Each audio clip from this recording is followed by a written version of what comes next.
don't want what we know out there. How a person can go from really almost nothing to becoming a millionaire by owning rental properties. He would always buy these flip houses, and I just remember thinking, this guy is crazy. Why would he buy that house? In the past decade, there's been a huge surge in the peer-to-peer short-term rental market. Become an insider. So you have to know the rules before you get the game. Every second counts. So make every second count. Welcome to the Real Estate Jam. Whether you're just beginning or the best of the best, we're glad you're here. We will share successes, failures, and strategies for the action-taking real estate investor. And now to your hosts, JD, Annabelle, and Melissa. Hey guys, welcome to the Real Estate Jam podcast. I'm JD with my wonderful co-host, Hey, Melissa. And we're super excited to talk to you guys today about some things going on in our business and some things that we're dealing with. And specifically, we wanted to hit partnerships and our partnership and some of the struggles and successes that we're experiencing. So I'm excited to talk about it. I'm so excited. And I definitely have these. This is my favorite group of guests. For sure. So we'll see how that goes. Melissa. Yes, JD. Why don't you tell me everything you How know are you? about partnerships? Okay, so this is what I know about partnerships. Sometimes they work and sometimes they don't, right? So we want to talk about how to make them work better and some of the things that can go wrong. And so to start out, you have to really, really make sure that you have the same values, morals, that you're aligned with the person that you're partnering with, right, JD? Yeah, I definitely think that one of our mentors says it a lot, and I really believe it, that you shouldn't marry somebody on the first date. And I think that's the same with partners. When we first got started, we started marrying people on the first date, and I don't think that's the way to go about it. Making sure that you have the proper values and that you're aligned in the direction that you want to go. And that's not to say that partners can't have differences or that you have to agree on everything. Right. But if your moral code is significantly different than the person that you're partnered with, it's going to make it really, really difficult for you guys to carry your business in the same direction. Yes, totally. So our first marriage ended badly. And so but in the big picture of life, we totally learned a lot from it. Right. Yeah, absolutely. And so we took that as education to do it better this time. So when we started, before we even started, we sat down and spent many, many hours laying out who was going to do what and what that looked like in an operating agreement and a JV agreement. So walking into it, JD knew what he was going to do. I knew what I was going to do. And then, somewhere we meet in the middle about what we do together. Yeah, definitely. And I think one of the things that's important to mention is just because you start out with an operating agreement and it lines everything out, the more you work together and the more that you are doing in your business, there is room for that to change. And I think it's important that, and what we're learning, one of the things that we're learning and going through right now is we have to constantly evolve what those duties are. And it's really important. And we've kind of neglected it. Melissa's taken on extra duties. I've taken on extra duties, and we didn't define or put accountability measures in place with those. So now we're in the process. We're going to go back and redefine our partnership agreement, and the duties and responsibilities. And I think that helps with the efficiency of the business. So I think it's really important that you get those laid out in the beginning, because that's what's going to let everybody know which direction to go. But as your business grows and changes, you have to change your agreements to reflect that. And if you're a good business that's on top of what you're doing, you're updating your documents all the time. Right. Like we do, right, Melissa? Well, we update it all the time. Yes, all the time. That's what I'm thinking every day. How can I update that document today? But this is what happened. So we did it great. We started out, oh, great. We were like, and then then, every Sunday night we had a board meeting and went over what we were going to do the next week. And it worked so well. And then we got caught up, and then we started getting super busy. And then we let that fall to the wayside. And so now we wake up and we're like, who's doing what? Because we've added so much and the business has evolved, which is a great thing, so much. And so then we were like, yesterday we were talking, we have to get back to doing that. Because it set us up for the whole week being much more productive instead of being reactive. We were so proactive, and we didn't recognize that it was like one Sunday we just didn't do it. And then it was like, and then once JD got here full time, we thought before he got here full time, when he got here full time, we'd have all this free time because we weren't doing it after work and stuff. And we ended up that's not even happening. Now we just work twice as much as we did before. Right. But I think too, with our set meetings, that was helping us to be proactive. Mm-hmm. But without those meetings, it's just like we run around and put out fires all day long, and we do take measurable steps forward, but not at the rate that we were doing. And I don't even know that that's true. We're doing a lot more, but we're not as efficient as we could be. And we're not seeing, anything other than the fires that are popping up being put out. Right. And I think that for us, and mainly for me, I think you can manage operating off of fire. But I'm a fireman. But for me, I need that plan of action to execute efficiently, because a lot of times I can get lost if I'm not focused on goals or specific tasks. Yeah, he's definitely task driven for sure. And then just to follow up on that, it's so important to be able to communicate with each other about, hey, can you help me with this? Or, hey, I can't do this because I'm overwhelmed with my other stuff. Can you help me with this? Because it's not like locked in stone, but it should be pretty much a good basis that you work off of for sure. Definitely. I think too, one of the things that just reminded me of is when we're deciding whether or not we're going to be in a partnership, I think it's really, really important that level of communication is there. And then as you're in that partnership, obviously you are building a firmer relationship with the partners. I think it's also really important that if you don't believe that your partner has your best interest and the business best interest at heart, then it's really, really hard to communicate effectively. People start to get personally offended and upset, where maybe it's a relationship in a personal based level when you don't feel that somebody has the best interest of your company and of you in place. But if Melissa tells me that I'm doing something wrong, instead of me lashing back out with your hair looks stupid or I don't like your shoes, I understand that she's telling me that I'm not meeting a standard or she's holding me accountable for something. And I don't take it personally. Well, obviously you take it personally, but I'm not upset at her for identifying that, because I know that she brings a perspective from outside that I can't see, and it helps us to get better. But that's because I trust Melissa in her ability to articulate the problems that we have in our business. And that way I don't have to be personally offended by the correction, right? And because I also want our business to do better and for us to do better together. And I think that's a super, super important quality to have in the relationship and in the partnership. And if you don't have that, I find it really, really difficult to be in a partnership with somebody where I'm not sure of what their motivations are. And I think that's one of the biggest problems we had with one of our first partnerships was that everyone would say, hey, we're in this together, but then actions and good. Circumstances said different. Yeah, good. That's good. And JD is so good at that, because he lets me like freak out and vent and just bitch, like sometimes a lot. And he is just like, he just listens to me, and he knows it's not personal, and it's really fabulous, because I'm probably the only person in my life that I can do that with.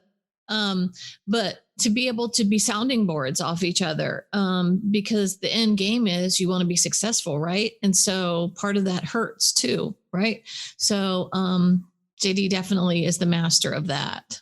I just zone out and don't listen, but look like I'm listening. Well, he does a good job, so that works. And then we can talk about it the next day. Right. No, I do think that that's important. The communication is probably the number one thing that a partnership needs. And I'm not sure that you could have a successful partnership with poor communication. I totally agree. If you have a partnership and your goals don't align, I don't think you can have a partnership. And identifying that as early as possible, I think is the best way to go about it. Yeah, I totally agree. Yeah. Right. But I mean, it's not easy for sure. Some days are easy and some aren't, but I mean, do we want it to be easy? Because if it was easy, everybody do it, right? Well, if it was easy, everybody would do it. And I know we wouldn't have any houses to buy or anything to do. A lot of investors choose to go it alone without a partner because either one, they can't deal with having to share the authority and responsibility and the decision-making process, or two, they can't find somebody that they trust to act in the best interest. I think it's hard either way. And sometimes, it might be a personality-driven thing. Somebody who's extremely dominant and over the top, I think, has a harder time in a partnership where the partners are equal than somebody who has better social skills. Or I mean, that's probably not the right way to say it. No, that is. No, it's true. It's true. So I this is my little mantra thing, and I just love this. It's an African proverb, and it says, if you want to go fast, go alone. And if you want to go far, go together. And I really believe that. I mean, JD could do this on his own and I could do it on my own, but then would it be as much fun? It wouldn't be as much fun, and leadership is always a lonely spot. From my time in the military, I learned that the higher in the ranks that you get, the less people you have in your peer group, and so the less friends that you have. And when you're in business, it's really the same way. You're never going to be able to be friends with your employees. And one of the things that I really value in our partnership is that we're on the same level. We want the same things, and my problems are Melissa's problems, and Melissa's problems are my problems. I think I joke about it a lot. That's a big deal. Him taking my problems, right? I joke about it a lot, but really, when I and this might not even be a good quality, but when I think of us in our business, I think of us as like the same person, the same entity, moving along together instead of being two separate people. So instead of saying, well, we're gonna purchase this house, I'm just as comfortable saying I'm gonna purchase this house, or you're gonna purchase this house, but I know that it means me as well, and I just view us as like one unit, which I think there's probably some problems in that too, right? And so I'm like the opposite. It took a lot for me because I spent so much time just being me. So it's so I had to learn that it's we or us or my partner. And then also piggybacking off that, the great part about being partners in business sometimes is that you can blame your partner. And that's really fun.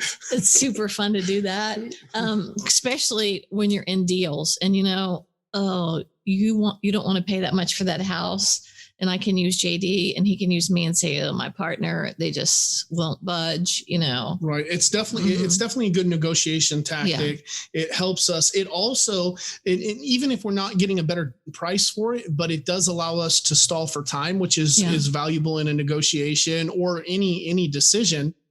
Whether that's with employees or with deals, being able to have, kind of a big brother that you have to have give you the authority to act, whether that's true or not. If Melissa decides she wants to go and overpay for a property, she can do that in our business. If I decide I want to go overpay for a property, I can do that. If we want to make a decision, the other person will support that. But it's really nice to have that pretend lack of authority, Mhm. so that you can either think about it, so that you're not put on the spot, so that when you're making those decisions, you're prepared, and you can always go back and say, oh man, I'd really like to pay that much, but there's just no way my partner's going to let me do that. And it helps. Mhm. It's- No, it helps. And then I have to, sorry, I should have been better prepared. So I have to share our other thing. So JD and I are super competitive. And so that helps us. So we have this book. Bought it off of Amazon. Whoa. Did you see that? I did see Whoa. Okay. Bought this off Amazon. And this is our Bet book. And so JD, go ahead. Yeah. So every single deal, every single interaction, not every single, but a lot of them will take a position. I'm typically a little bit more conservative on our numbers. Melissa's a little bit liberal, a little bit loose with the number. That's what he says. And so we'll make bets like how many people are going to show up to this open house? How many, how many offers are we going to get? What price are we going to get those offers in at? And it's a way for us to stay fun, to stay active, and care more about the little decisions in our business that maybe really wouldn't matter. And the cool part about it is all of the proceeds. It's not like, we make the bet, put it in the book, and I give Melissa $20, and the next week she gives me $20 when I win. We're putting it all in there, and our goal is we're going to buy a house with the proceeds from our bet book. We haven't got there yet, but every single bet, the money goes in there, and it kind of makes things fun. Yeah. And really, it'll be JD buying the house because he loses the bets. Well, I lose the bigger bets, I would say, and more often. Melissa's lost like 2 bets, and everything else is my money. That's because Melissa's positive, and I've been a lot more negative.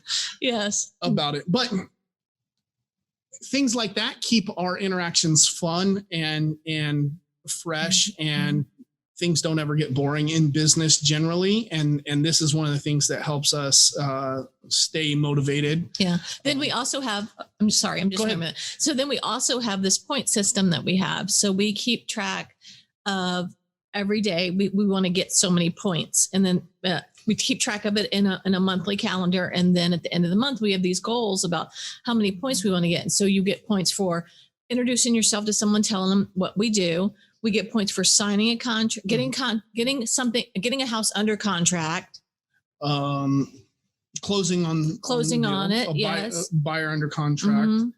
Mm-hmm. I don't remember everything, but a lot of the daily activities that we need, the leading indicators that we need to make ourselves successful and our business successful, we get points. Appointments.